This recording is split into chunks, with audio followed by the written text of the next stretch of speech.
Alhamdulillah, wassalatu wassalamu ala rasulillah. In the name of Allah subhanahu wa ta'ala, the most compassionate, the most merciful, all praise and thanks are due to Him, and peace and blessings be upon His beloved Prophet Muhammad sallallahu alayhi wasallam. He who is guided by the will of Allah, no one can misguide him, and he who is misguided, no one can guide him except Allah subhanahu wa ta'ala.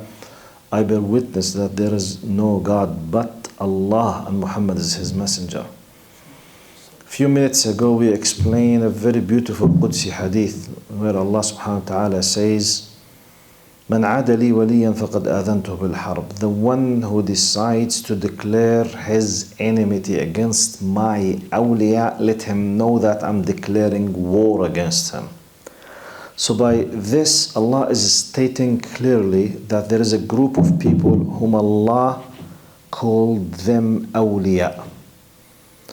And Allah is stating clearly as well that those awliya, in case if someone decided to be an enemy for them, Allah is declaring war against him or her.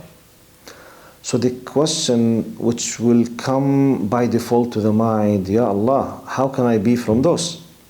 So that I deserve Allah to protect me to a degree. Allah will declare the war if anyone decided to be my enemy. It's an amazing status. How? Then Allah explains how the one can be from those awliya in stages. Stage number one, there is nothing that will bring my servant closer to me more than doing the obligatory things that I have decided upon them. Nothing will bring you closer to Allah more than that do the furud and the no, which means you practice and you commit yourself to the rulings that Allah has decided upon you. This is number one. So number two, قال وما يزال عبدي يتقرب إلي بالنوافل. After you do the fard, after you stop doing haram things, after you you insist on doing the obligatory things, next step, you do the additional things, which is not fard, which is not compulsory, and you keep continuing do this for the sake of Allah subhanahu wa ta'ala, such as voluntary work, doing the khair, the sadaqah, helping the needy people. It's not fard on every people to stay all the time in these things. It's not compulsory, but it's highly recommended.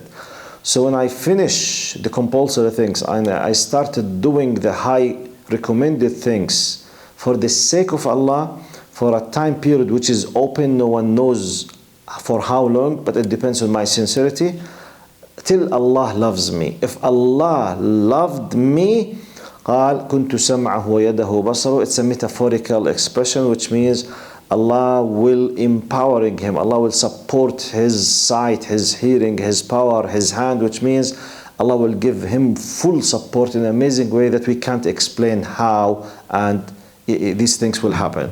He will be completely guided by the support of Allah, by the power of Allah, by the nur of Allah subhanahu wa ta'ala.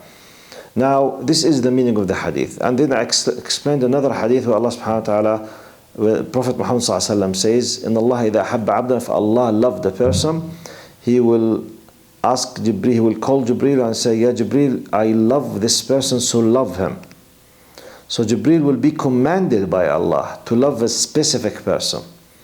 Then Jibreel قال فينادي جبريل في ملائكة السماء والأرض. Jibreel will be calling amongst all the angels of the earth and the heavens, which could be by millions, billions, trillions. Allah knows what is their number. All of them, they will be commanded, compulsory, love this person. قال فيوضع له القبول في الأرض. Now, al-qabul literally means acceptance. Acceptance will be laid down on earth for him. This is a general word. Means all kind of easiness, open, all doors will be completely open. He will be accepted wherever he goes. Love him, yes. Respect him, yes. Doors are open. Always there's an amazing status for this person in the heart of the people and on the ground, in a way that Allah subhanahu wa ta'ala controls. When Allah loves a person, this is part of what will happen to him. How Allah loves a person, we go back to hadith number one. There's nothing that will bring person more than doing the compulsory thing. Then do the highly recommended things till Allah loves you. The equation is so simple, it's not complicated. It's like telling you, for example, you have a test. The conditions of the test 1, 2, 3, 4. By the end of the test, if you pass the exam and you achieved such and such marks, we promise you that we will give you full scholarship, best university for the rest of your life, full support money, a new car. It will be renewed each year. We will help you in your marriage, give you a very nice house. All of your medical, insurance will be completely covered. But just sit for the exam now. And this is a curriculum, need these pages, do it, sit for the exam. Okay, it's not easy, but the gift that you will be having after this test is amazing. It deserves to suffer a lot for a great effort. So this is in our, materialistic calculations in our videos. What about if the gift will be Al-Jannah, which is in eternal happiness under the shade of Allah subhanahu wa ta'ala. Ask Allah subhanahu wa ta'ala to help all of us to be from those. Allahumma innaka afuwun tuhibbul afwa fa'afu anna ya kareem. Allahumma ameen. Jazakum Allahu khairan.